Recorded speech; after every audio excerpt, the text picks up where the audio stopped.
Olá, que a graça e a paz do Senhor Jesus esteja com você. Que bom que você está conosco para mais uma vez estudarmos a palavra de Deus e neste momento estudaremos um novo livro. Meu nome é Emerson Cavalheiro, sou professor aqui do IBAD e é sempre bom ter você conosco, fazendo parte da nossa família, aprendendo a palavra do Senhor. O nosso curso médio em teologia é composto por 24 disciplinas e a partir desse momento estudaremos Evangelhos e Atos, as narrativas da vida de Jesus e o nascimento da igreja primitiva. Esta é uma disciplina muito importante, falaremos sobre o Senhor Jesus, os seus feitos, falaremos um pouco sobre a sua ida à cruz do Calvário, sua morte, ressurreição e abordaremos aspectos que envolvem a igreja primitiva. Como a igreja nasceu, os primeiros acontecimentos da igreja, nós trataremos neste livro que foi escrito pelo pastor Richard Hoover, missionário americano que doou sua vida, passou muitos anos aqui no Brasil ensinando a palavra do Senhor no IBAD.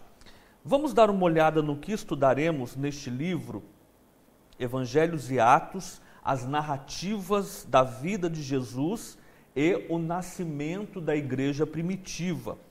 Este livro, assim como os demais, é composto de 4 unidades e cada unidade contém 5 capítulos. Então, as 4 unidades deste material contêm 5 capítulos cada uma. Na primeira unidade, falaremos sobre os evangelhos, o início do ministério de Jesus. Vamos falar do nascimento de Jesus, os primeiros acontecimentos que envolveram a vida do Mestre, o cenário onde Jesus nasceu. Nós trataremos no primeiro capítulo sobre a introdução aos 4 evangelhos, Mateus, Marcos, Lucas e João.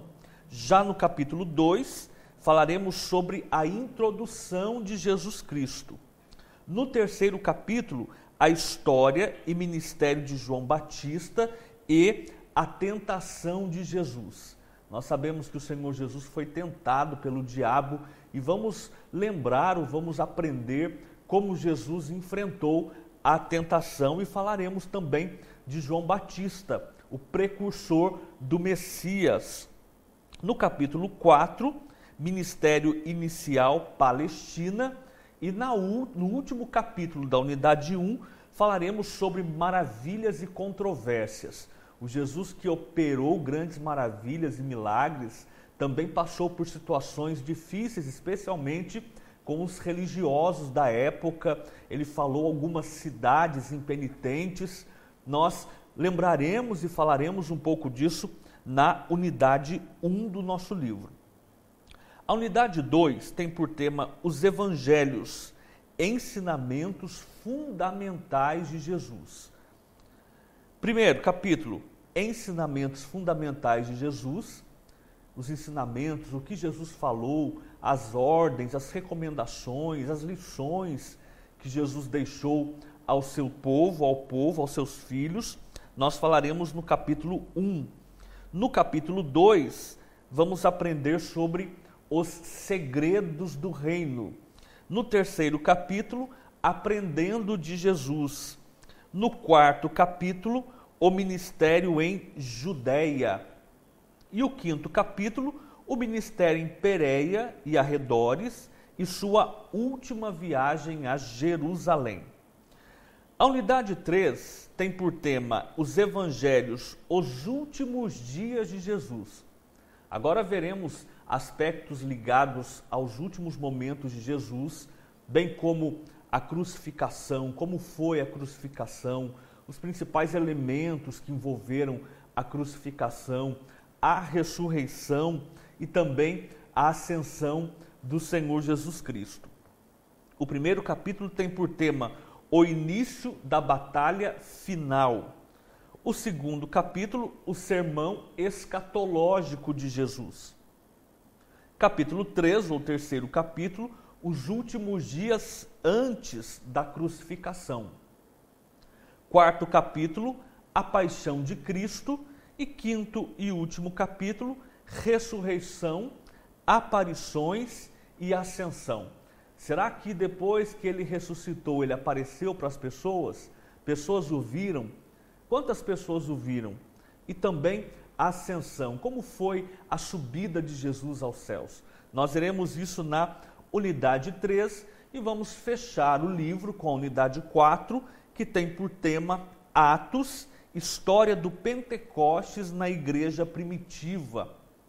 Vamos estudar nesta unidade o nascimento da igreja, como a igreja começou, o poder do Espírito Santo que veio sobre os discípulos, capacitando-os para a obra de Deus. Veremos momentos difíceis vividos pelos homens de Deus, prisões, apedrejamento. Veremos também a conversão de Saulo, o ministério de Saulo, que passa a ser conhecido ou mais chamado de Paulo. Enfim, uma unidade importante para entendermos o nascimento da igreja. Esta unidade, com 5 capítulos, tem no primeiro capítulo o tema O Dia de Pentecostes. Pentecostes era uma festa muito importante no calendário de Israel e nós sabemos que no dia de Pentecostes houve um acontecimento importante para a história da igreja. Nós veremos isso no capítulo 1. No segundo capítulo, a igreja primitiva em Jerusalém. Terceiro capítulo, a perseguição e o crescimento. Quanto mais a igreja era perseguida, mais ela crescia. Nós veremos isso no capítulo 3. Quarto capítulo, a igreja primitiva e os gentios. E quinto e último capítulo, prisão e últimos trabalhos de Paulo. Veja, nós temos muita informação a partir de agora. O livro é rico em lições e ensinamentos para a nossa vida, para a nossa aprendizagem. É bom lembrar que você não deve ficar apenas com esta aula. Nós abordamos os principais aspectos, os tópicos do livro, mas não é a nossa intenção esgotar todo o assunto. Portanto, é importante que você tenha o livro, que você leia o livro, leia 1, 2, 3 vezes, quantas vezes julgar necessário, para que você assimile o que está escrito nele e vá construindo o seu conhecimento. É importante ter o material, ter um bloco de anotações, um papel, caneta e também a palavra do Senhor, para que você esteja sempre conferindo nas Escrituras as referências e todas as indicações que o livro faz. Se você fizer assim, com certeza, ao final do livro, terá ganho bastante conhecimento, muita informação que será útil para a sua vida, para o seu ministério e para que você seja canal de bênção para as pessoas que estiverem próximas a você. Sendo assim, vamos começar então o estudo do livro Evangelhos e Atos, as narrativas da vida de Jesus e o nascimento da igreja primitiva.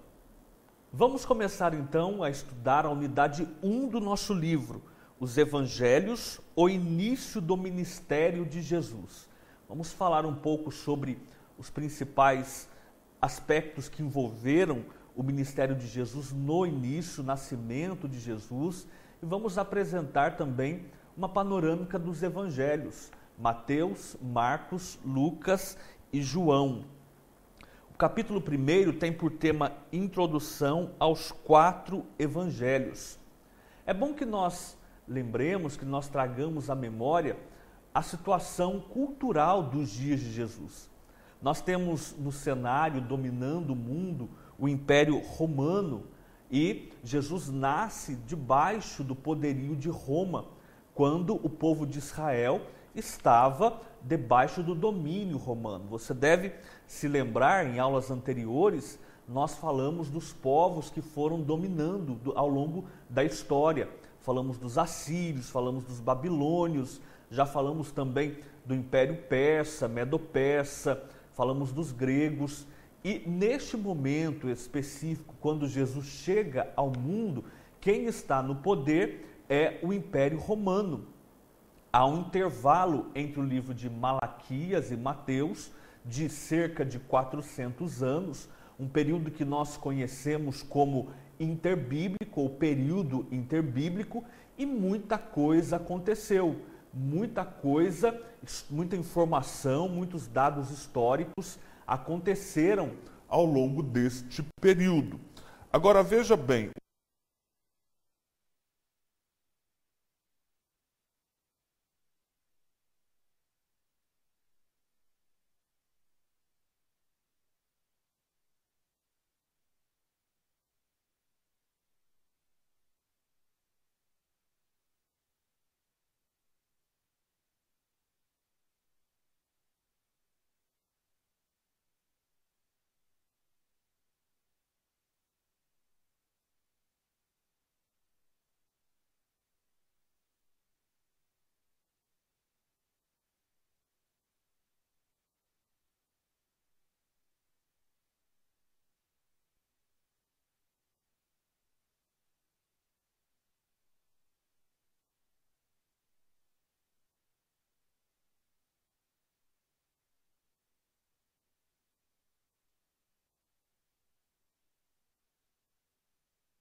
o capítulo começa falando sobre a cultura de Israel. Você se recorda, já estudou maneiras e costumes bíblicos, como vivia o povo de Israel. Um povo que tinha um estilo de vida simples, tanto é que viviam, moravam em casas simples, trabalhavam com agricultura, com o rebanho, o estilo de vida, os hábitos alimentares, o modo de viver daquele povo era um modo de vida simples. Então Jesus nasce na cultura de Israel. O ambiente político era um ambiente romano. Se você observar comigo o livro, diz assim: o Império Romano, que dominou o mundo desde o primeiro século até aproximadamente o quinto século depois de Cristo, dominava a Palestina durante a vida de Jesus Cristo. É evidente que quando você lê o Evangelho, lê os Evangelhos, você verá nomes de imperadores romanos, figuras que estavam trabalhando para Roma. Você vê Herodes o Grande, você vê também Tibério, Filipe, Arquelau, Herodes Antipas, nomes que estão ligados a esse cenário romano. Roma que vai ter um poder muito grande, vai ter uma influência muito grande e será importante no preparo do cenário mundial para a vinda do Senhor Jesus Cristo. Então veja, a Palestina, anexada ao Império Romano em 63 a.C., foi administrada por autoridades selecionadas pelo governo romano. Dentre essas autoridades, uma das mais conhecidas é Herodes o Grande, um homem determinado a se fazer notório. Herodes, rei da Palestina de 40 a 4, foi um político sagaz, um homem temperamental e violento. A história registra que Herodes mandou matar 2 de suas esposas e foi responsável pelo assassinato de no mínimo 3 de seus filhos. Então, quando nós olhamos para essa história, é uma história triste, com homens sanguinários, e nós vamos ver isso também ao longo da história da igreja, nos primeiros anos da igreja. Mas veja, Herodes não era uma figura tão boazinha ou agradável. Quando nós olhamos para a história, Herodes foi um homem muito mau, inclusive para a sua própria família. Segundo Mateus, foi quem deu a ordem para matar os pequeninos em Belém. Veja, Mateus capítulo 2, versículos 16 a 18. Então Herodes, vendo que tinha sido iludido pelos magos, irritou-se muito e mandou matar todos os meninos que havia em Belém e em todos os seus contornos, de 2 anos para baixo, segundo o tempo que diligentemente inquirira dos magos. Quando nós lemos a história de Jesus, o nascimento de Jesus, você vê toda essa situação que envolve esse tempo de Herodes. O rei Jesus, que tinha nascido, representava uma ameaça. Que rei era esse?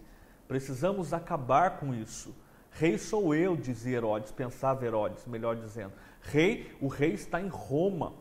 Então veja, a ordem para matar os meninos tinha a intenção de acabar com esse pensamento, com essa ideia sobre a vinda de um rei que tinha nascido lá na região da Palestina.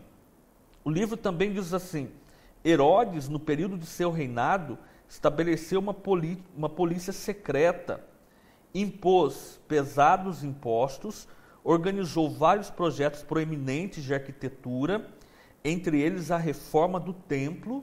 Nós vemos Herodes atuando no templo, deixando o templo mais bonito, e doou-lhes alimentos e roupas em tempos de necessidade. Mas qual era a intenção de Herodes? O que é que estava por trás? Ganhar os seus súditos, conquistá-los. Então veja, Herodes faz todo esse projeto de melhoria, mas havia uma intenção por detrás. Agora, Jesus nasce nesse período, Jesus nasce nesse tempo, Jesus nasce em um ambiente romano e, pensando um pouquinho sobre o ambiente social, diz assim: Roma não viveu só do seu militarismo, mas também investiu em outras áreas, como na construção de estradas, desenvolvimento de comércios, e estabeleceu meios de comunicação como os correios. O mundo estava preparado para a chegada de Jesus. E Roma deu a contribuição no sentido de melhorar o ambiente. Roma construiu estradas que faziam ligação às partes importantes do mundo. Roma construiu, desenvolveu os correios, a arte era bem elaborada. Então Jesus nasce num ambiente social onde havia um progresso estabelecido por Roma.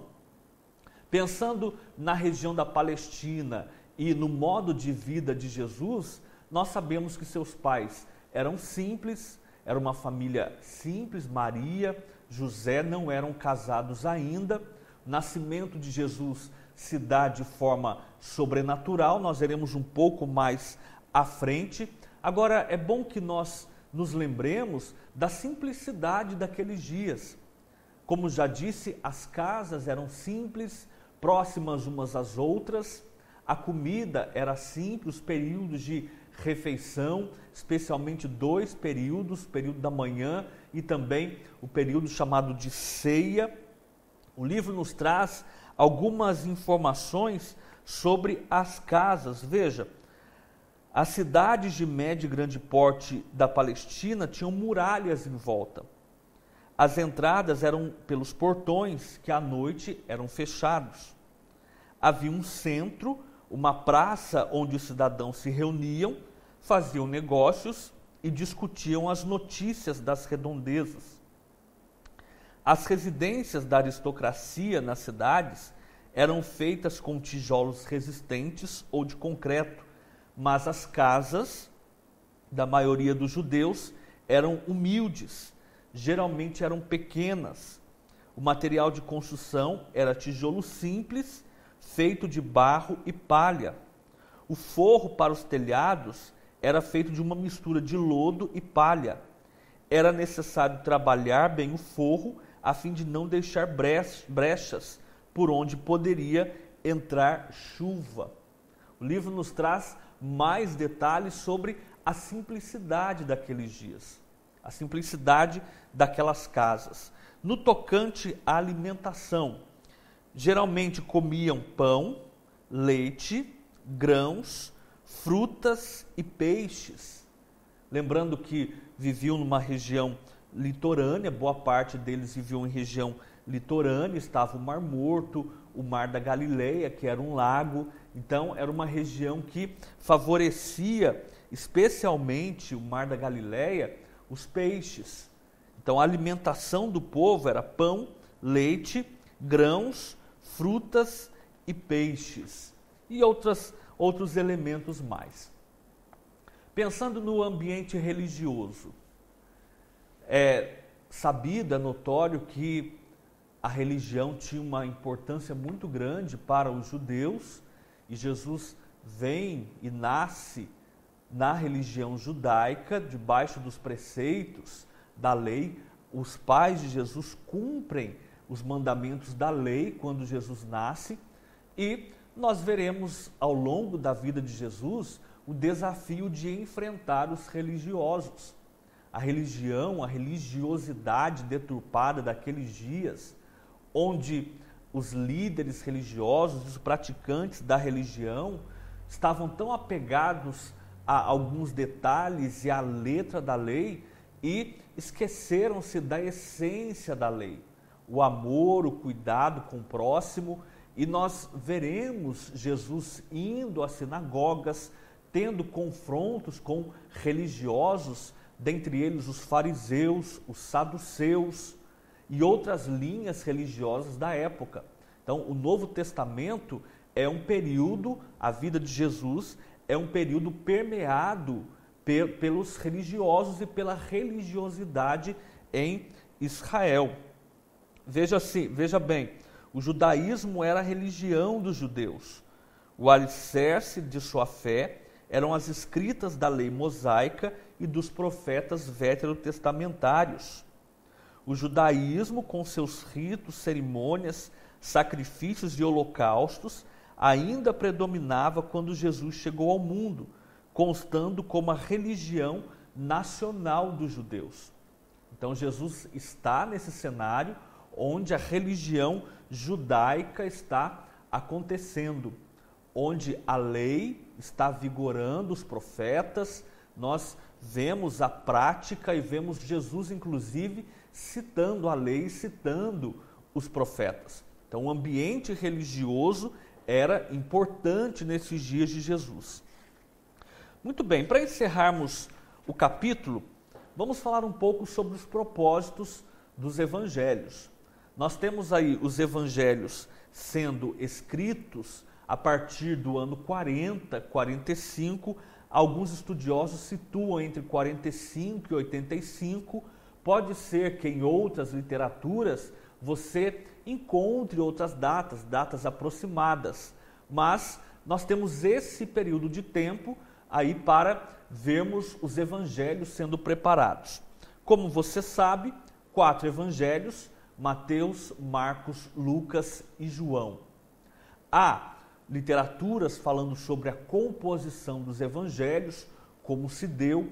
Há literatura defendendo, teólogos defendendo que Marcos tenha sido o primeiro evangelho escrito e depois outros evangelistas foram beber dessa fonte, foram se apoiar em Marcos para escrever os seus relatos, mas não vamos tratar disso neste primeiro momento. É importante você guardar que os 4 evangelhos fazem parte do cânon das Escrituras: Mateus, Marcos, Lucas e João. Mateus começa com a genealogia de Jesus e fecha com o grande mandamento de evangelizar o mundo. Mateus 28, você verá essa ordenança. O ponto de partida de Marcos é o profeta Isaías e João Batista, o anjo ou precursor de Cristo. Termina com a ascensão de Jesus e os discípulos partindo e pregando por todas as partes. Lucas inicia com um prefácio, dando razão para a sua narrativa, e termina com a ascensão do Filho do Homem e os apóstolos voltando para Jerusalém, indo ao templo e louvando e bendizendo a Deus. E por fim, o último evangelho, o evangelho de João, apresenta o verbo em primeiro lugar e termina com o desafio de Jesus a Pedro de demonstrar o seu amor a ele no cuidado de suas ovelhas. Então nós temos aí a forma como os evangelhos iniciam e terminam. Lembrando que é importante você ler os evangelhos ao longo desta disciplina, para você trazer à memória tudo aquilo que estamos falando. Veja bem, Mateus escreve para os judeus. Guarde isso. Mateus escreve para os judeus, tanto é que ele apresenta, tem o intuito, o objetivo de apresentar Jesus como um servo que vem, como um rei, melhor dizendo, que vem da linhagem de Davi. Então Mateus apresenta Jesus como rei. Ele escreve para os judeus. Jesus, de fato, era o cumprimento das profecias. Tudo aquilo que os profetas do Antigo Testamento tinham falado acerca do Messias estava se cumprindo em Jesus, na pessoa de Jesus. Mateus, então, faz questão e escreve pensando para os judeus, apresentando Jesus como o Messias, o Emanuel, o Deus conosco. Já Marcos escreve o seu evangelho para os romanos. Escreve para esse povo e escreve com o objetivo de apresentar Jesus como servo, aquele que veio dar a sua vida em resgate da humanidade e veio para servir. Jesus é o perfeito servo. Marcos, quando escreve para os romanos, apresenta com mais rapidez a vida, o ministério de Jesus, mas ele escreve apresentando, dando ênfase à pessoa de Jesus como sendo o servo. Já Lucas escreve o seu evangelho para os gregos ou gentios. Nós vemos também Lucas falando da genealogia de Jesus e o objetivo do seu evangelho é escrever aos gregos. Lucas, que era médico, o médico amado, tanto é que nós vemos detalhes sendo escritos por Lucas que demonstram a sua capacidade, a sua formação. Veja, seu propósito é firmar a historicidade da vida de Jesus. Jesus é mostrado como o homem perfeito, o Filho do homem. O objetivo fundamental do autor foi o de escrever uma narrativa que expusesse informações e detalhes que comprovassem a certeza dos fatos, que entre muitos se cumpriram. Então Lucas apresenta o seu evangelho, escreve apresentando o cumprimento dos fatos e das profecias pertinentes ao Senhor Jesus. E por último, o evangelho de João, que tem um foco diferente, a forma de escrever a partir do primeiro capítulo. Nós já vemos o início do livro de João falando de Jesus, aquele que se fez carne e habitou entre nós. O primeiro versículo diz que no princípio era o Verbo, e o Verbo estava com Deus, e o Verbo era Deus. João escreve falando da divindade de Jesus, o Deus que se fez carne e habitou entre nós. É um evangelho cheio de espiritualidade, muito espiritual. Nós vemos aspectos da vida de Jesus, do relacionamento de Jesus com os seus discípulos, amplamente abordados no evangelho de João, mostrando a divindade, esse lado lindo da divindade de Jesus, e nós sabemos que Jesus é Deus. É importante você guardar isso.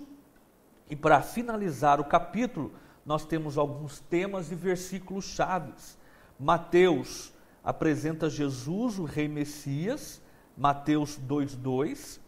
Marcos, Jesus, servo do Senhor, sofredor. Lucas, Jesus, Deus, homem, Salvador. E João, vida por Jesus, o Filho de Deus. Você poderá ler esses versículos e com isso finalizamos o capítulo 1, capítulo 1, e vamos falar um pouquinho agora sobre a introdução de Jesus Cristo no capítulo 2. O capítulo 2 tem por tema a introdução de Jesus Cristo. Neste capítulo vamos falar um pouquinho sobre a chegada de Jesus, o nascimento de Jesus. Tanto o Evangelho de Mateus, Marcos, Lucas vão contar como foi o nascimento de Jesus. Você bem sabe que o nascimento de Cristo se deu de forma sobrenatural, através de Maria, uma moça que estava desposada com José. Ela não era casada com José. O ser desposada era uma espécie de um noivado, mas com implicações legais, e era um momento sério, alguém que estava prestes a se casar. Agora, você bem sabe que o anjo aparece a Maria e diz a ela que tinha sido escolhida para trazer o Salvador ao mundo. Quando ela recebe a informação, fica assustada, e uma das perguntas que Maria faz é: como isso vai acontecer, visto que eu não conheço o varão? Ou seja, eu não tive nenhum relacionamento íntimo para que justificasse uma gravidez. Então a resposta do anjo foi que algo sobrenatural aconteceria, o Espírito Santo viria sobre ela e, de fato, ela se veria grávida, conceberia e daria luz a um filho que seria o Salvador da humanidade, que iria dar a sua vida para resgatar a humanidade. De fato, o nascimento de Jesus se deu de forma sobrenatural. Se você observar os primeiros capítulos dos evangelhos, e eu vou olhar para Mateus capítulo 1, versículo 18, diz assim: Ora, o nascimento de Jesus Cristo foi assim: estando Maria, sua mãe, desposada com José, antes de se ajuntarem, achou-se ter concebido do Espírito Santo. Então José, seu marido, como era justo e a não queria infamar, intentou deixá-la secretamente. E projetando ele isso, eis que em sonho lhe apareceu um anjo do Senhor, dizendo: José, filho de Davi, não temas receber a Maria, tua mulher, porque o que nela está gerado é do Espírito Santo. E ela dará à luz um filho, e lhe porás o nome de Jesus, porque ele salvará o seu povo dos seus pecados. Tudo isso aconteceu para que se cumprisse o que foi dito da parte do Senhor pelo profeta, que diz: Eis que a virgem conceberá e dará à luz um filho, e ele será chamado pelo nome de Emanuel. Emanuel, traduzido, é Deus conosco. E José, despertando do sonho, fez como o anjo do Senhor lhe ordenara, e recebeu a sua mulher, e não a conheceu, até que deu à luz seu filho, o primogênito, e pôs-lhe o nome de Jesus. Então veja, Deus escolheu Maria para trazer o Salvador ao mundo. Maria era desposada com José e o Espírito do Senhor veio sobre Maria e ela concebeu, e o anjo do Senhor falou com José, aparece a José em sonho, dizendo a ele que deveria receber Maria, porque aquilo que estava acontecendo na vida daquela mulher, na vida daquele homem naquele momento, era algo sobrenatural, era algo vindo da parte do céu em cumprimento às profecias. Nós não temos muitas informações sobre a infância de Jesus, os evangelhos não falam muitas coisas, nós temos, na verdade, pouquíssimas informações. Sabemos que ele crescia em estatura, em conhecimento, em graça diante de Deus e dos homens.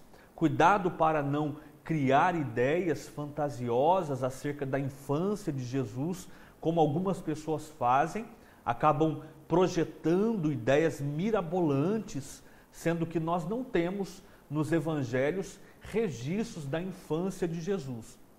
Temos lampejos, como por exemplo, um acontecimento importante aos 12 anos, quando ele estava entre os doutores, e nós falaremos um pouquinho disso à frente. Por hora é bom que você guarde que não temos muitas informações.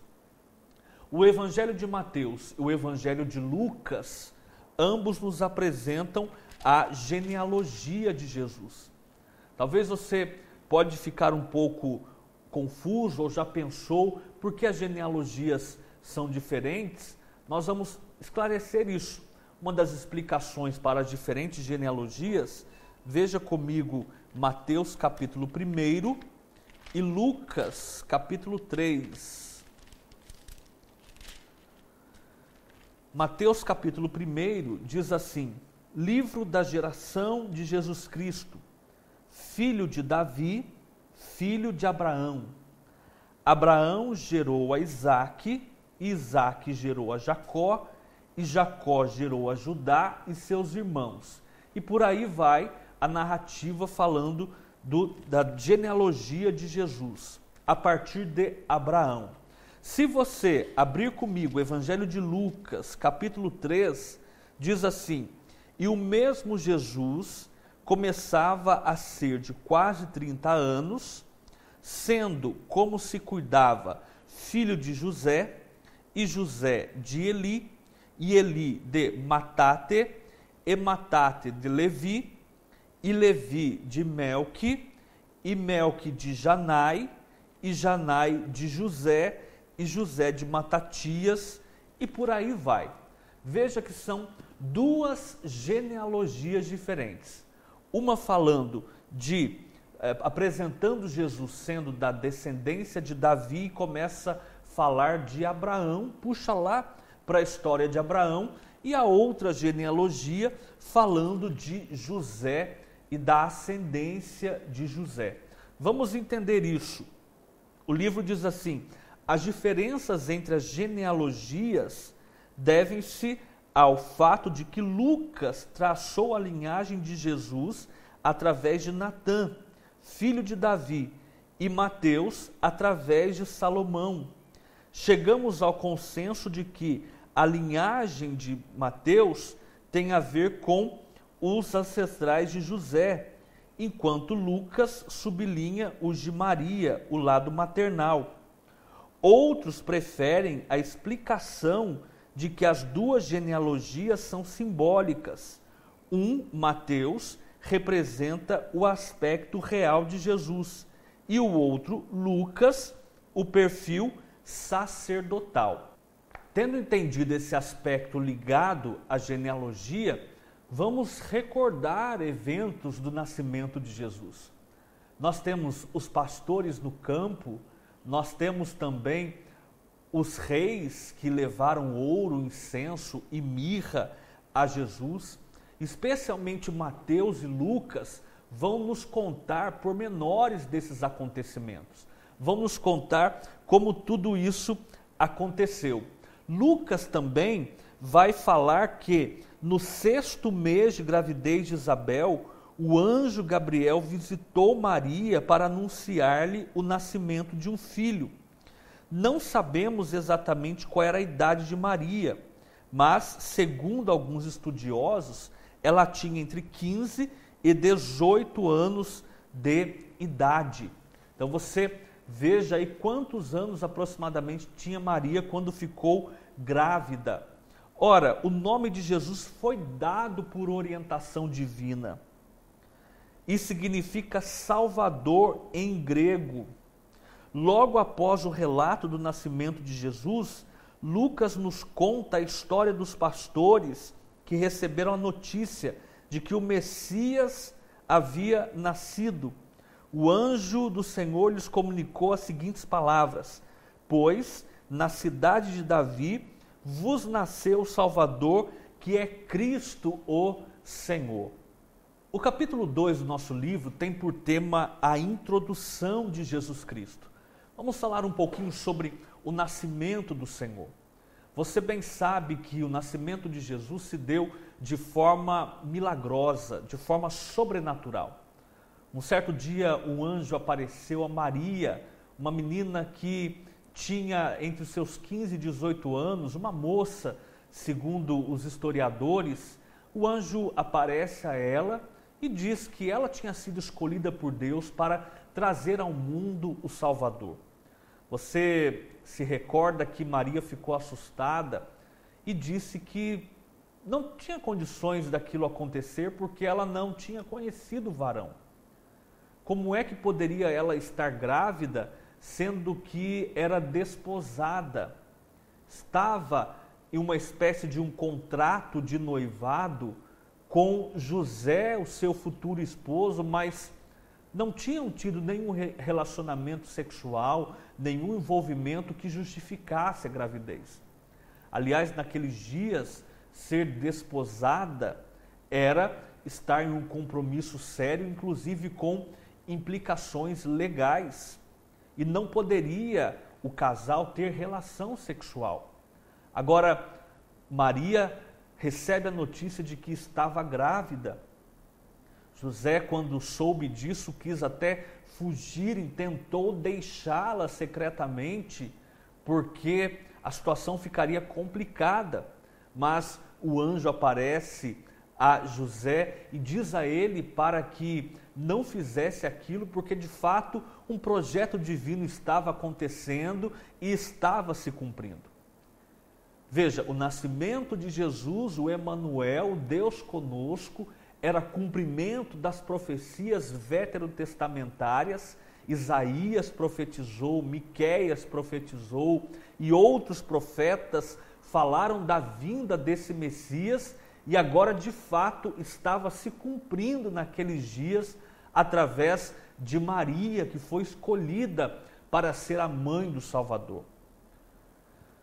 A narrativa do nascimento de Jesus, como pode ser vista em Mateus, como pode ser vista em Marcos, como pode ser vista em Lucas, é uma narrativa linda, com vários acontecimentos especiais. Os pastores do campo recebem a notícia de que Jesus tinha nascido. Também os reis vão visitar o Messias e levam presentes, levam ouro, incenso, mirra. Momentos especiais, a estrela aparece. Veja, a cena do nascimento de Jesus foi uma das cenas mais lindas da Bíblia Sagrada, na história, embora Jesus tenha nascido em um lugar simples. Nós sabemos que era a época do censo, do recenseamento, e quando José e Maria chegam, estava Maria prestes a dar à luz, não havia lugar para ela ficar. Não havia lugar para eles ficarem, não havia lugar para Jesus nascer, e Jesus então vai vir ao mundo e ficará em uma manjedoura, um lugar que servia para alimentar o gado, alimentar animais. O nascimento de Jesus se deu de forma muito simples. Deus se fez carne e habitou entre nós e veio a este mundo, nasceu e viveu de uma forma muito simples. A família era simples e nós veremos isso no ato da apresentação de Jesus, quando é levado pombinho, isso que indicava a simplicidade e a pobreza da família. Mas veja, nós não temos muitas informações sobre a infância de Jesus. É preciso tomar cuidado com algumas ideias fantasiosas e mirabolantes construídas por algumas pessoas sobre a infância de Jesus. Nós não temos, à luz do Evangelho ou dos Evangelhos, informações sobre a infância. O que nós sabemos é que ele crescia em estatura, em conhecimento e em graça diante de Deus e dos homens. Jesus teve o seu desenvolvimento humano normal, como qualquer outra criança.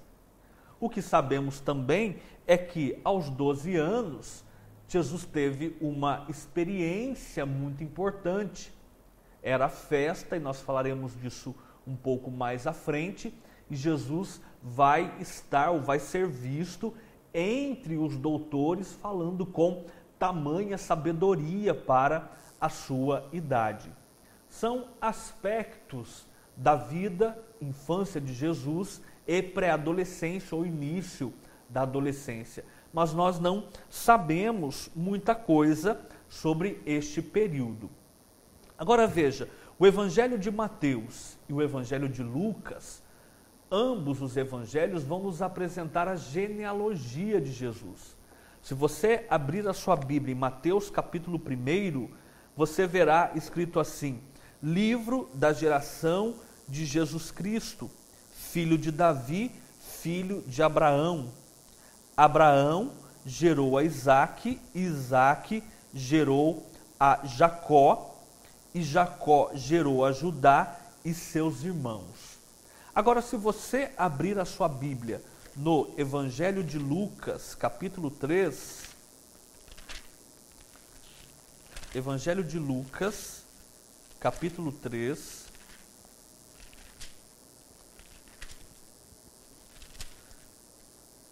deixe-me achar, versículo 23 diz assim: e o mesmo Jesus começava a ser de quase 30 anos, sendo, como se cuidava, filho de José, e José de Eli, e Eli de Matate, e Matate de Levi, e Levi de Melqui, e Melqui de Janai, e Janai de José. Você pode olhar e pensar, mas são genealogias diferentes. Mateus começa falando de Abraão, já a de Lucas começa falando de José. É bom nós entendermos o aspecto, a ênfase que é dada nesta genealogia de Mateus e na genealogia de Lucas. Veja bem, o livro nos explica as diferenças entre as genealogias devem-se ao fato de que Lucas traçou a linhagem de Jesus através de Natã, filho de Davi, e Mateus através de Salomão. Chegamos ao consenso de que a linhagem de Mateus tem a ver com os ancestrais de José. Então veja, em Mateus, tudo isso que nós temos lido aqui, você poderá ler a genealogia, está apresentando os ancestrais de José, ao passo que Lucas sublinha os de Maria. Então nós temos aí essa diferença.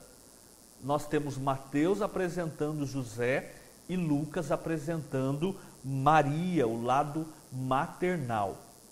Se você entender isso, quando você olhar para as genealogias, você não encontrará mais dificuldades para entender.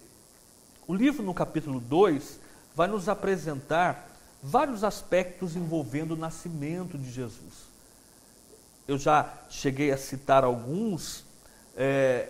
Importante nós nos lembrarmos também que a prima de Maria também estava grávida. Você vai se recordar disso. Vamos abrir a Bíblia, capítulo 1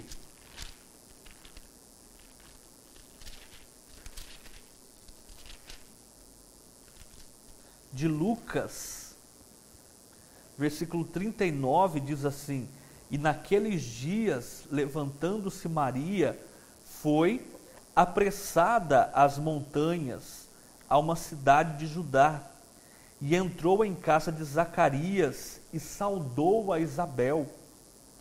E aconteceu que, ao ouvir Isabel a saudação de Maria, a criancinha saltou no seu ventre. E Isabel foi cheia do Espírito Santo. E exclamou com grande voz e disse: bendita és tu entre as mulheres, e bendito o fruto do teu ventre. E de onde me provém isso a mim, que venha visitar-me a mãe do meu Senhor? Pois eis que, ao chegar aos meus ouvidos a voz da tua saudação, a criancinha saltou de alegria no meu ventre. Bem-aventurada a que creu, pois hão de cumprir-se as coisas que da parte do Senhor lhe foram ditas. E pouco tempo depois, nasce João Batista, que será uma figura importante, inclusive na vida de Jesus e no ministério de Jesus. Lucas registra esse acontecimento importante. Outros aspectos você poderá ler no livro. Além dos pastores, Simeão e Ana e os magos são as primeiras pessoas mencionadas nos evangelhos a terem um encontro com Jesus, a verem Jesus após o seu nascimento. Como disse há um tempo, um fato interessante envolvendo Jesus se deu quando ele tinha 12 anos. Era a festa da Páscoa e, na volta para casa, Maria e José perderam Jesus. Você sabe que aos 12 anos, o menino já podia ter a sua iniciação no judaísmo, já conheceria a lei, já conheceria aspectos importantes da religião judaica, do judaísmo. Os 12 anos era um marco na vida do menino. E é interessante que Jesus se perdeu. A Bíblia nos relata um acontecimento, e você poderá encontrar isso em Lucas capítulo 2, versículos 39, a partir do 39, 40 em diante, diz assim: e quando acabaram de cumprir tudo segundo a lei do Senhor, voltaram a Galiléia para a sua cidade de Nazaré.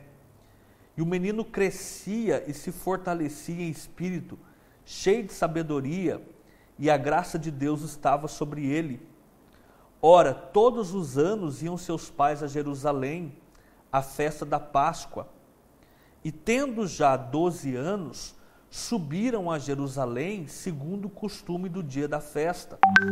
E regressando eles, terminados aqueles dias, ficou o menino Jesus em Jerusalém, e não souberam seus pais. Pensando, porém, eles que viria de companhia pelo caminho, andaram caminho de um dia e procuravam-no entre os parentes e conhecidos.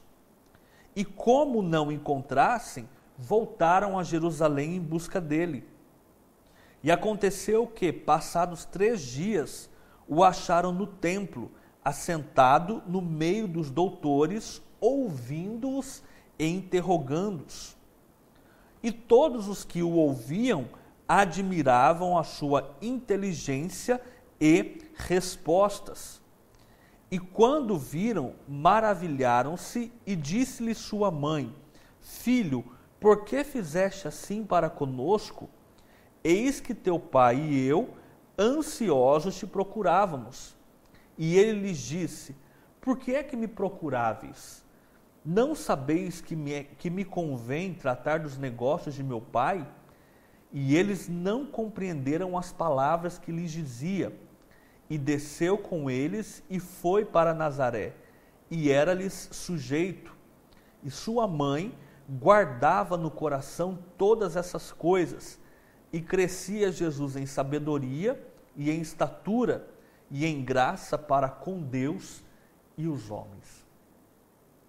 Essa cena de Jesus entre os doutores, esse momento em que Maria o interroga e Jesus fala então que estava tratando dos negócios do seu pai. É interessante que Maria guardava essas coisas no coração e Jesus era-lhe sujeito, era obediente aos seus pais. O que nós podemos guardar desse momento da história de Jesus é que Jesus era submisso e obediente aos pais, cumpria a vontade de Deus e crescia e se desenvolvia como um ser humano normal, cresce e se desenvolve. Agora, é interessante que o escritor Lucas escreve no versículo 52 do capítulo 2, dizendo assim: E crescia Jesus em sabedoria e em estatura e em graça para com Deus e os homens. E no versículo 40 também diz: E o menino crescia e se fortalecia em espírito, cheio de sabedoria, e a graça de Deus estava sobre ele. Agora, quando nós partimos para o capítulo 3, a história e ministério de João Batista e as tentações de Jesus, nós nos recordamos de João Batista, que tem um papel importante, inclusive é João Batista quem batiza o Senhor Jesus. João Batista que vai falar, eis o Cordeiro de Deus, apresentando Jesus como o Cordeiro de Deus. A história dele, você pode ler a partir de Lucas, no capítulo 1, versículo 5, existiu no tempo de Herodes, rei da Judéia, um sacerdote chamado Zacarias, da ordem de Abias, e cuja mulher era das filhas de Arão. O nome dela era Isabel, e eram ambos justos perante Deus, vivendo irrepreensivelmente em todos os mandamentos e preceitos do Senhor. Maria, que vai visitar Isabel, como nós já falamos agora há pouco, mas nesse texto específico nós temos o nascimento, o anúncio do nascimento de João. E o texto fala que Isabel e também Zacarias eram pessoas consagradas ao Senhor, que tinham compromisso com Deus e com a lei do Senhor. Mas Isabel era estéril, não tinham filhos. Agora, a narrativa vai falar do milagre que acontece na vida de Isabel, na vida desse casal. Veja, e aconteceu que, exercendo ele o sacerdócio diante de Deus, na ordem da sua turma, segundo o costume sacerdotal, coube-lhe em sorte entrar no templo do Senhor para oferecer o incenso. E toda a multidão estava fora, orando à hora do incenso. Então o anjo do Senhor lhe apareceu, posto em pé, à direita do altar do incenso. E Zacarias, vendo, turbou-se e caiu temor sobre ele. Mas o anjo lhe disse: Zacarias, não temas, porque a tua oração foi ouvida. E Isabel, tua mulher, dará à luz um filho, e lhe porás o nome de João. E terás prazer e alegria, e muitos se alegrarão no seu nascimento, porque será grande diante do Senhor, e não beberá vinho, nem bebida forte, e será cheio do Espírito, já desde o ventre de sua mãe, e converterá muitos dos filhos de Israel ao Senhor seu Deus, e irá diante dele no espírito e virtude de Elias, para converter o coração dos pais aos filhos, e os rebeldes, a prudência dos justos, com o fim de preparar ao Senhor um povo bem disposto. Veja a experiência desse casal. Veja a aparição do anjo e essa notícia maravilhosa, mas veja também que Zacarias ficou mudo, ficou um tempo sem falar, porque ele questionou e perguntou: como é que isso vai acontecer? Eu já sou velho, já estou avançado de idade, não tenho condições, minha mulher também não tem condições. E o anjo respondeu para ele: eu sou Gabriel, que assisto diante de Deus, e fui enviado a falar-te e dar-te essas alegres novas. Todavia ficarás mudo e não poderás falar até o dia em que estas coisas aconteçam, porquanto não creste nas minhas palavras, que a seu tempo se hão de cumprir. Então, neste texto nós temos a vinda de João Batista, como foi o seu nascimento, e nós sabemos da importância de João Batista, o homem que pregava o arrependimento. A própria chegada de João era o cumprimento da profecia de Isaías. Se você abrir comigo em Isaías capítulo 40, versículos 3 e 4, diz assim: voz do que clama no deserto, preparai o caminho do Senhor e endireitai no ermo vereda a nosso Deus. Todo vale será exaltado, e todo monte e todo outeiro serão abatidos, e o que está torcido se endireitará, e os caminhos escabrosos se aplanarão. A vinda de João Batista é um cumprimento também de profecias do Antigo Testamento. João Batista vem com sua mensagem forte de arrependimento, ele que vestia-se de forma simples, alimentava-se de forma simples, será ele a pessoa que batizará o Senhor Jesus.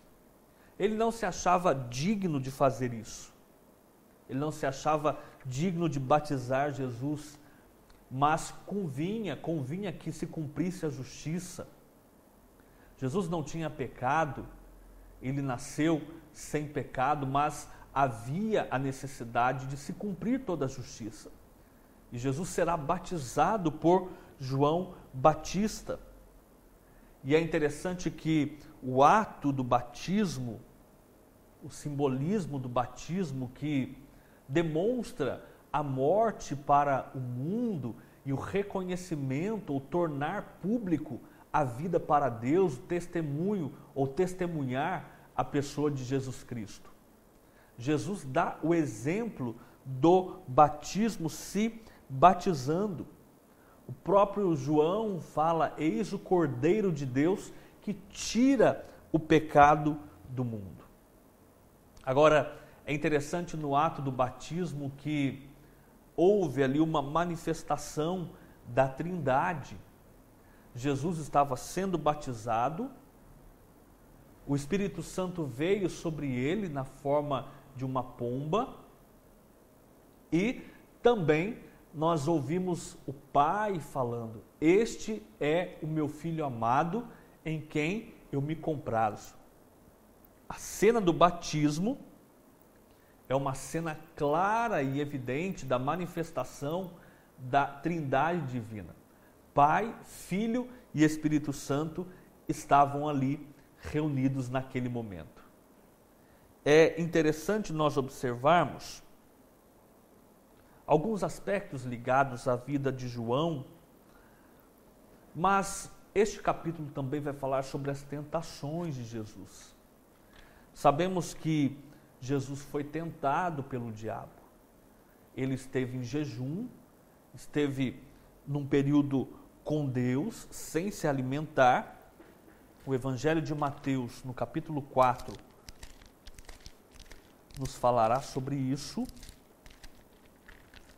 Perceba, querido aluno, querida aluna, que há vários aspectos sendo apresentados e, infelizmente, nós não temos, como sempre digo, tempo para falarmos de cada ponto. Eu vou pensando aqui alguns aspectos do texto para nós comentarmos e trazermos à memória a palavra do Senhor, aquilo que o livro está nos ensinando, mas veja que não é possível tratar de cada ponto. Nosso tempo não permite, portanto, leia o material. É imprescindível que você leia o material, tenha o livro para estudar mais a palavra do Senhor. Mateus 4 fala sobre a tentação, Marcos também fala, Lucas fala, mas veja: então foi conduzido Jesus pelo Espírito ao deserto para ser tentado pelo diabo. E tendo jejuado 40 dias e 40 noites, depois teve fome. É bom nós recordarmos que Jesus jejuava, Jesus orava, Jesus tinha intimidade com Deus, Jesus tinha intimidade com o Pai. E neste capítulo, nós o vemos sofrendo a tentação. Nós o vemos sendo tentado pelo diabo. O diabo fará propostas a Jesus. O livro separa bem as três tentativas. A primeira, veja: e chegando-se a ele o tentador, disse: se tu és o Filho de Deus, manda que estas pedras se tornem pães. Ele estava com fome. Ele tinha ficado 40 dias e 40 noites sem comer. E o texto diz, depois teve fome. E o diabo então vai e lhe oferece, ou diz a ele, que se ele era o Filho de Deus, que mandasse aquelas pedras se transformarem em pães. E a resposta de Jesus foi, nem só de pão viverá o homem, mas de toda a palavra que sai da boca de Deus. A primeira resposta de Jesus, fundamentada nas Escrituras, está escrito, nem só de pão viverá o homem, mas de toda a palavra de Deus. Isso está no livro de Deuteronômio. Veja, Jesus usou a palavra de Deus para vencer a tentação.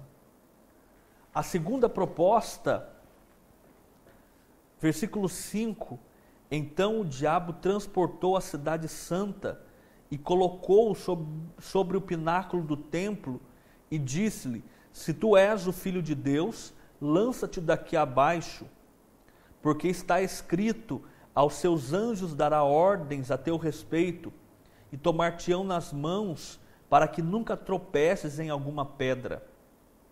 O próprio diabo, quando tenta Jesus, diz, olha, está escrito. Mas Jesus novamente repreende e se volta à palavra do Senhor, vai a Deuteronômio, capítulo 6, versículo 13, e diz assim, também está escrito, não tentarás o Senhor teu Deus. Não satisfeito, o diabo o tenta pela terceira vez, e dessa vez o leva ao pináculo do templo, e diz assim, novamente o transportou a um monte muito alto e mostrou-lhe todos os reinos deste mundo e a glória deles, e disse-lhe, tudo isso te darei, se prostrado me adorares. Só uma correção, nesse momento ele é transportado a um monte muito alto.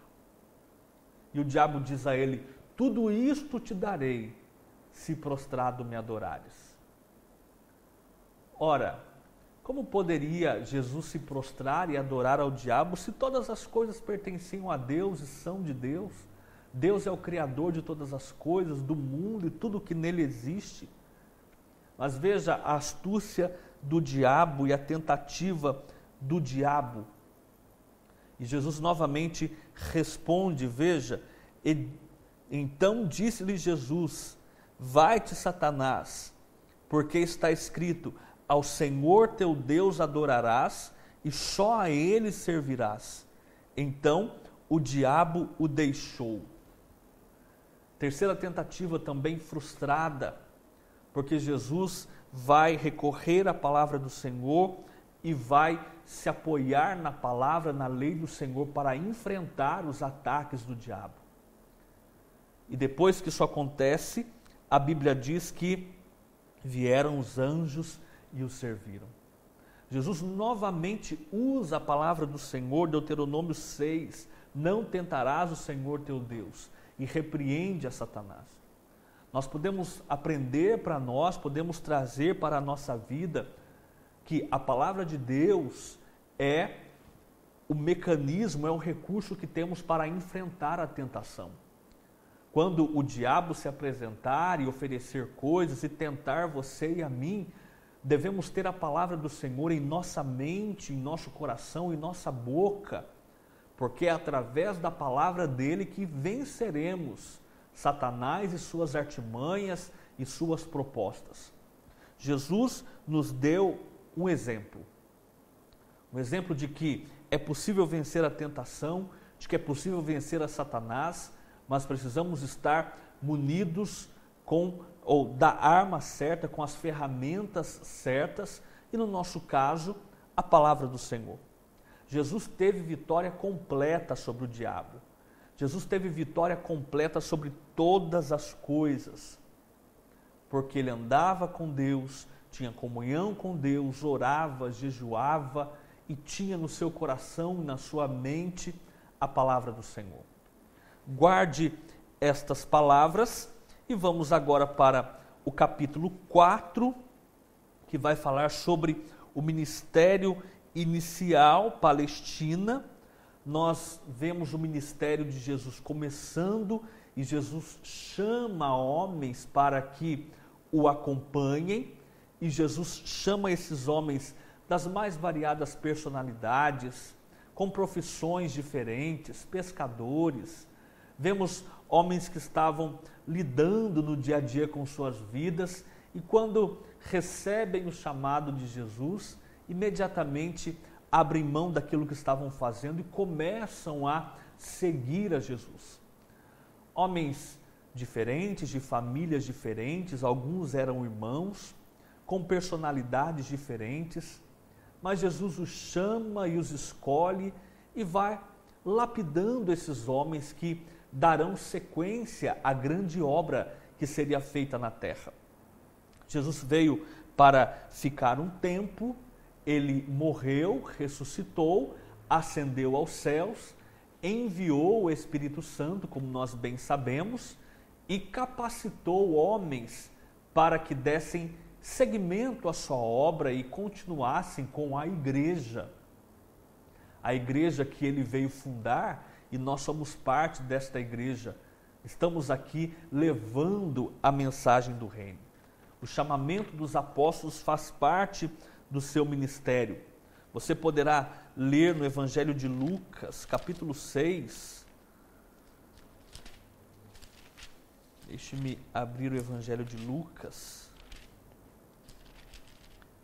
capítulo 6, versículos 12 a 16, diz assim: E aconteceu que, naqueles dias, subiu ao monte a orar e passou a noite em oração a Deus.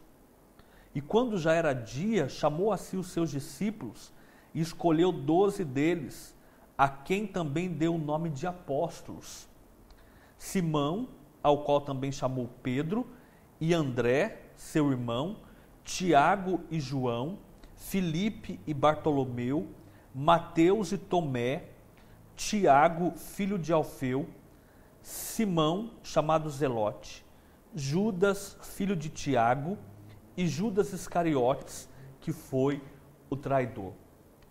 Jesus chamou esses homens e a partir de agora Jesus passa a capacitar esses homens para a grande obra que haveria de ser feita.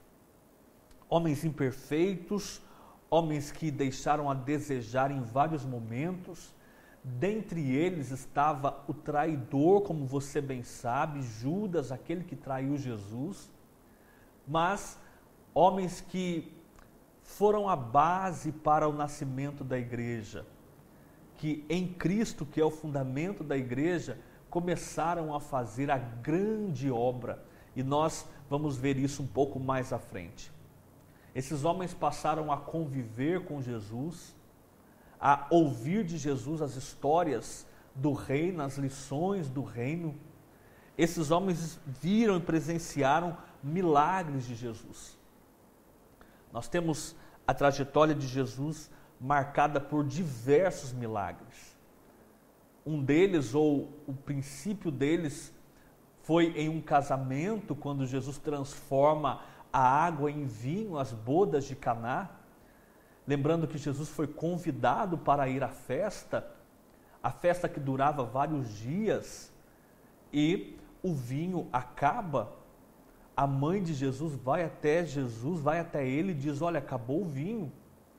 Jesus responde: que tenho contigo? Mas manda que água fosse trazida e transforma aquela água em vinho, vinho da melhor qualidade. Um homem responsável por experimentar vinhos, quando experimenta daquele vinho, fica surpreso e pergunta aos noivos: vocês guardaram o melhor vinho para o final da festa? Na verdade, nós sabemos a fonte desse vinho, o milagre feito pelo Senhor Jesus. E todo milagre feito pelo Senhor Jesus é o milagre da melhor qualidade. Jesus sempre faz as coisas completas, a obra perfeita. A trajetória de Jesus foi marcada por milagres, nós não temos tempo para falar de todos eles. Ele curou leprosos, ele multiplicou pães e peixes, ele acalmou o mar, ele fez maravilhas na vida de um servo do centurião, ele curou a sogra de Pedro, ele ressuscitou a filha de Jairo. A vida de Jesus está marcada por milagres. Nós temos milagres sobre a natureza, nós temos milagres de libertação. Ele expulsou demônios do gadareno, mudo, cego e mudo, um menino endemoniado na sinagoga. Ele realizou milagres sobre as enfermidades e ressurreição, e o livro nos apresenta vários desses milagres. Você poderá ler ao longo dos evangelhos. Agora, é importante que nós guardemos que Jesus tinha um zelo pela casa do Pai. Ele expulsou os cambistas e ele fazia questão de dizer que a casa do Senhor era casa de oração. Não era lugar de comércio, não era lugar de hipocrisia, como acontecia naqueles dias. Jesus tinha zelo pela casa do Pai. Jesus teve encontros pessoais. E cada vez que ele se encontrava com uma pessoa, verdades do reino eram aclaradas e declaradas. Ele teve um encontro com Nicodemos, que era uma figura religiosa daqueles dias, e ele disse a Nicodemos: você precisa nascer de novo.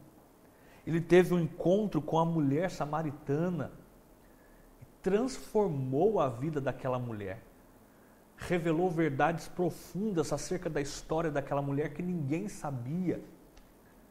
E é interessante que Jesus fala de aspectos envolvendo a história daquela mulher, e ela mesmo diz a ele: eu nunca vi você, eu nunca vi o Senhor, nunca te vi. Como é que o Senhor sabe dessas coisas? Vejo que és um profeta. E Jesus revela àquela mulher a realidade da vida espiritual, quando ela pergunta a ele onde é que se deveria adorar. Ele diz a ela que Deus é espírito e era importante adorá-lo em espírito e em verdade. Os encontros de Jesus eram encontros transformadores. Os encontros de Jesus eram encontros marcantes. Agora, o livro também nos apresenta Jesus na Galileia. Veja, eventos iniciais na Judéia, nós temos aí algumas explicações. O Senhor ficou com os samaritanos por 2 dias e depois regressou a Galileia. Metade do seu ministério ocorreu naquela região, a da Galileia. Segundo certos estudiosos, o período entre o seu batismo e sua ascensão foi de 3 anos e 4 meses. Alguns estudiosos fazem esse cálculo e dividem o tempo assim: eventos iniciais na Judéia, 4 meses, ministério na Judéia, 8 meses, na Galileia, 20 meses, depois Judéia novamente 3 meses, Pérea 3 meses e Jerusalém e redondezas 2 meses. E nós vemos também vários acontecimentos acontecendo na região da Galileia. Nós vemos algumas cidades que serão citadas por Jesus. Falaremos um pouco disso mais à frente, sempre lembrando que Jesus fez milagres e maravilhas incontáveis e extraordinários. Coisas grandiosas na vida de pessoas. E ele disse aos seus discípulos, aos seus seguidores: estes sinais seguirão vocês. Vocês expulsarão demônios, vocês colocarão as mãos sobre os enfermos e eles serão curados.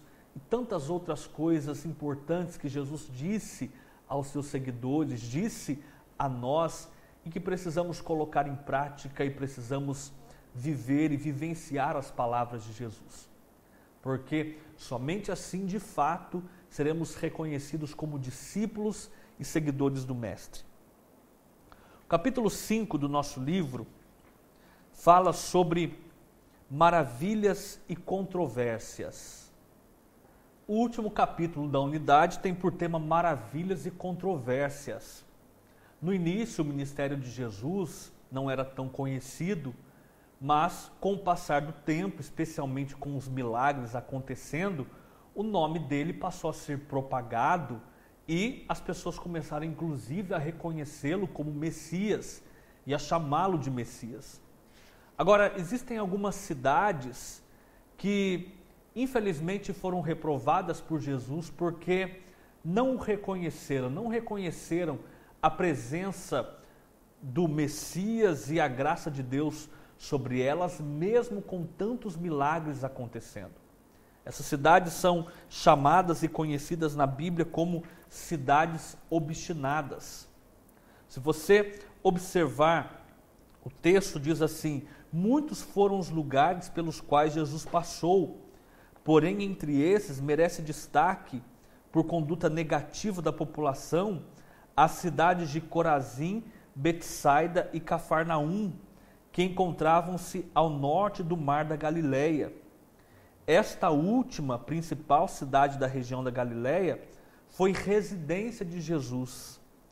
O destaque negativo dessas cidades deve-se ao fato de que Cristo, ao reconhecer a impenitência dos seus habitantes, indicou a severidade da pena para elas no juízo. Jesus falou que em cidades antigas, em cidades do Antigo Testamento, como Sodoma, Gomorra, Tiro, Sidom, se o que aconteceu nessas cidades tivesse acontecido naquelas cidades antigas, provavelmente, ou melhor, certamente, as pessoas daquelas cidades se converteriam, teriam voltado o seu coração para o Senhor Deus. Mas estas cidades que Jesus apresenta, que viu, que presenciou tantos milagres, ainda assim eram cidades impenitentes, cidades com pessoas com o coração endurecido e não reconheceram a presença de Deus entre eles na pessoa de Jesus Cristo. Veja, Cafarnaum recebeu a mais dura exortação, pois o Senhor toma uma porção da profecia de Isaías e aplica à cidade onde morava. Tu, Cafarnaum, que te ergues até os céus, serás abatida até os infernos. Mateus 11, declarando sentença sobre ela. Disse que haveria menos rigor no julgamento para os habitantes da pecaminosa Sodoma do que para seus habitantes, pois se tivessem presenciado os sinais operados por Jesus, não teria sido destruída.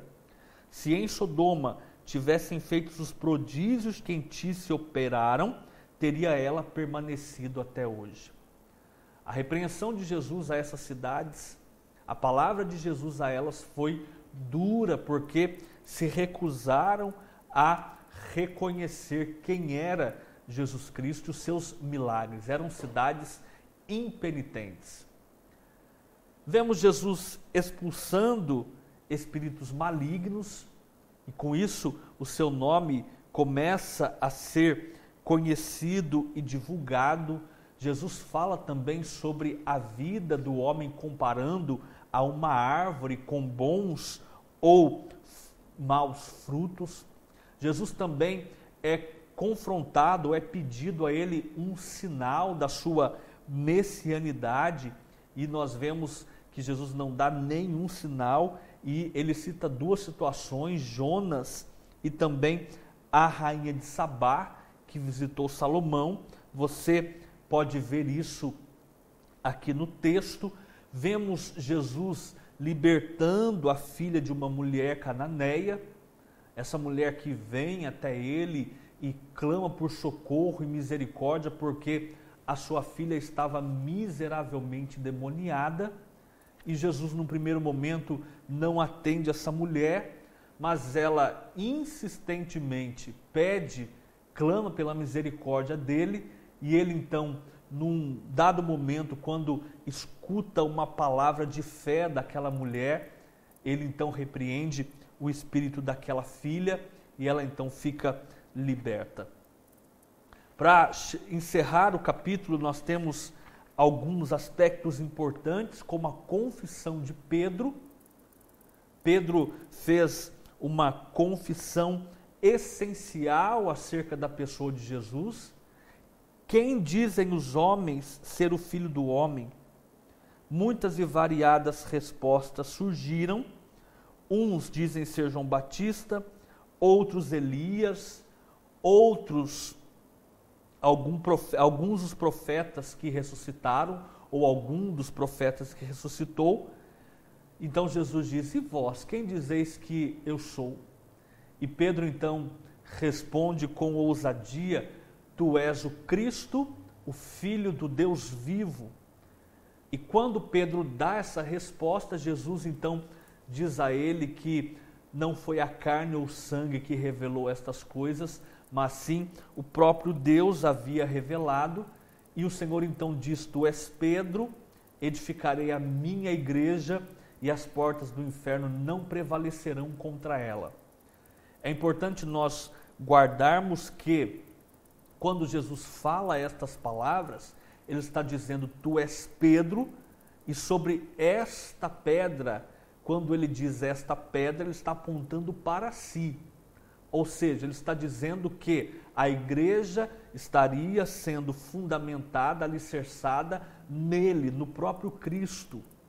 Tu és Pedro, você é um fragmento de rocha, mas eu vou edificar a minha igreja sobre mim, que sou a rocha, e as portas do inferno não prevalecerão contra ela. De fato, ao longo da história, nós vemos o inferno se levantando contra a igreja e fazendo de tudo para pará-la, para detê-la, mas na verdade é a igreja quem tem ido e rompido com os portões do inferno e tirado vidas, saqueado o inferno e tirado vidas de lá e conduzindo essas pessoas, essas vidas ao reino de Deus. As portas do inferno não prevalecerão contra ela. Jesus orienta os discípulos, ou os seus discípulos, a carregarem a cruz.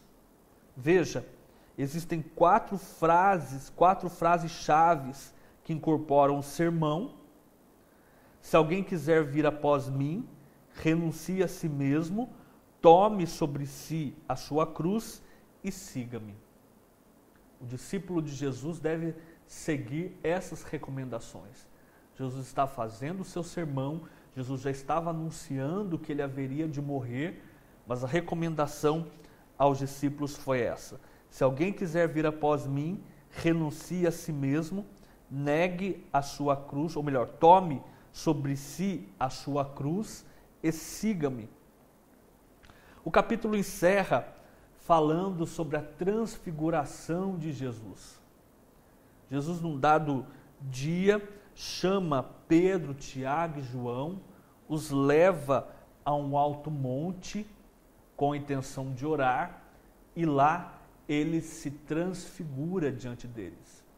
Ele mostra a sua glória para esses três servos do Senhor, para esses três discípulos. Veja, seu rosto resplandeceu como o sol, as suas vestes tornaram-se brancas como a luz, e a Bíblia diz no Evangelho de Marcos, no Evangelho de Lucas, que as suas vestes ficaram brancas e muito resplandecentes, e naquele momento algo sobrenatural acontece, os discípulos veem isso e aparecem também ali naquele momento Moisés e Elias, e eles estavam se comunicando. Foi um momento importante do ministério de Jesus, o momento da transfiguração. Nós temos estudado então nesta unidade vários aspectos envolvendo a vida de Jesus. Falamos um pouco do nascimento, falamos um pouco do contexto cultural, falamos um pouco dos milagres, da história e dos fatos que envolveram a vida de Jesus. A partir de agora, vamos trilhar pelos ensinamentos fundamentais de Jesus a partir dos evangelhos.